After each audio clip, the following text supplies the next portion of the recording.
A very good afternoon to our fellow viewers. Today, being the World Income Tax Day, and we 60 Plus India take up the initiative of creating an awareness for our senior citizens by answering their queries and providing further assistance. So, we have received a lot of questions from our viewers stating their doubts on various tax benefits and income tax regulations for senior citizens in India so that they could avail. Therefore, we have shortlisted certain questions that were repetitive for the benefit of a larger audience. So today we have got the best person to give insights and solution for this topic. So without any further ado, we welcome you, Mrs. Danalakshmi ma'am. Hi, Rohit. Thank you. So Danalakshmi ma'am has 10 years of experience and is a chartered accountant as a senior analyst for larger corporates and has handled diversified clients. So let's dive right in the questions, ma'am. Yeah, go ahead. So the first question is, who are senior citizens and super senior citizens, and what is the age limit for senior and super senior citizens? Okay. So today we are going to discuss about senior citizens and super senior citizens in the context of Income Tax Act. Okay. So the Income Tax Act states as follows: any resident individual who is 60 years or above at any time during the year under consideration, we call it as previous year. For now, the year which we are discussing is for 2021 to 22, and the assessment year is 22-23. So any resident individual who's residing in India as on the last day of the previous year, and they are aged above 60 years and less than 80 years, they are called as senior citizens. And those who are aged equal to or above 80 years, they are called as super senior citizens. And this is as per the Income Tax Act. For the purpose of computing tax and availing other exemptions, they are called as senior citizens and super senior citizens. Yeah. Sure, ma'am. So having that clarity, we'll move on to that next question. So do senior and super senior citizens need to file a tax return? If yes, what is the tax slab for each senior and super senior citizen? Yeah. So any individual, I mean, not only senior citizen or super senior citizen, any individual who has a taxable income has to necessarily file an ITR. They have to file a return of income. And there is one exception to this. I'll come to it later. And before that, going to the slab rates, for senior citizens up to 3 lakhs, there is no tax. Between 3 to 5 lakhs, it's 5%. And between 5 to 10 lakhs, it's 20%. And about 10 lakhs, it's 30%. I mean, the slab will be applicable as well as it is not that if you earn about 10 lakhs, the entire thing is charged at 30%. Only income over and about 10 lakhs will be charged at 30%. So we have to understand that way. And in case of super senior citizens, they're exempted gross total income, which is taxable, is up to 5 lakhs. Up to 5 lakhs, they need not pay any tax. And between 5 to 10 lakhs, it's 20%. And more than 10 lakhs, it is 30%. And there is health and education cess applicable, which is at 4%. And that will be of 10% or 15% of the total income is 50 lakhs or 1 crore and above. I mean, we need not go too much specific into those calculations.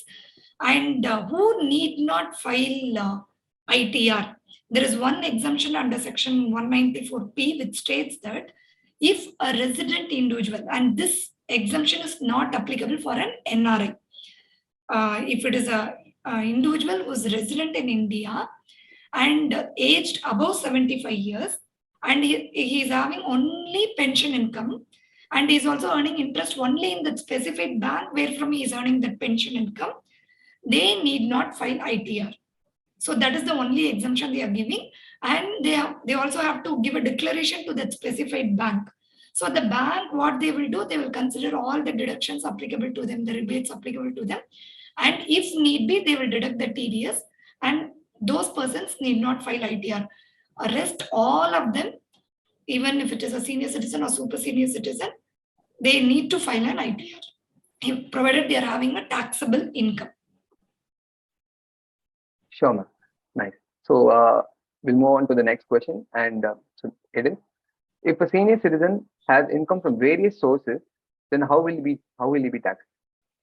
Yeah. So as you know, there are various heads of income. We earn income from salary, and we have income from house property like rental income and stuff. And there might be having some business or profession, and there might be a capital gain. Capital gain is basically selling or buying assets. So those things. So all the relevant provisions applicable for calculation under the respective heads of income will be applicable even for senior and super senior citizens. Only thing is they will be having some deductions or exemptions, which we are going to discuss shortly. So apart from that, all those heads of income will be charged as it is charged for any other individual. I mean, the relevant provisions and the detailed calculations will apply for them. Sure, ma'am. So the next question is, what are the schemes for saving income tax for senior citizens? Is there any Okay. for which Yeah. they can wait? Yeah. Yeah, as you're all aware, there are ATC deductions, ATCCD deductions. I mean, any investment, we get a deduction. For example, housing loan or investment in banks or investment in mutual funds, everything.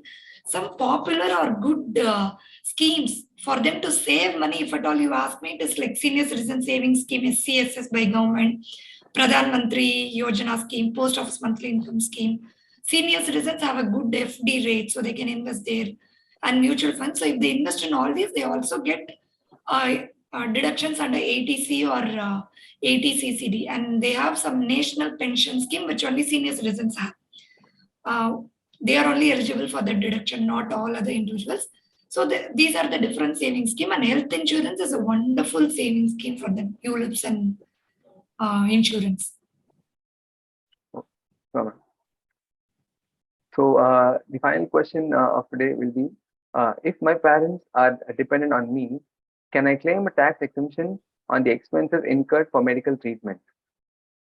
Yes, medical expenses incurred for your parents can be claimed, and there is a limit of 50,000 if they are above 60 years and 25,000 if they are less than 60 years of age, with one condition. I mean, there should not be an insurance policy in their name. If at all you have an insurance policy in their name, whatever you have claimed over and above what you have expended, that you can claim, and that cannot also exceed 50,000 cap limit. So you can claim medical expenses provided you don't have an insurance policy in their name. The entire expenses you can claim, but the maximum amount you can claim for medical expenses is 50,000 if they are a senior citizen.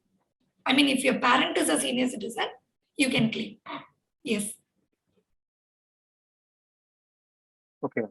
So I think our audience will be have a clarity about the introduction part of the questions which we have arrived till now.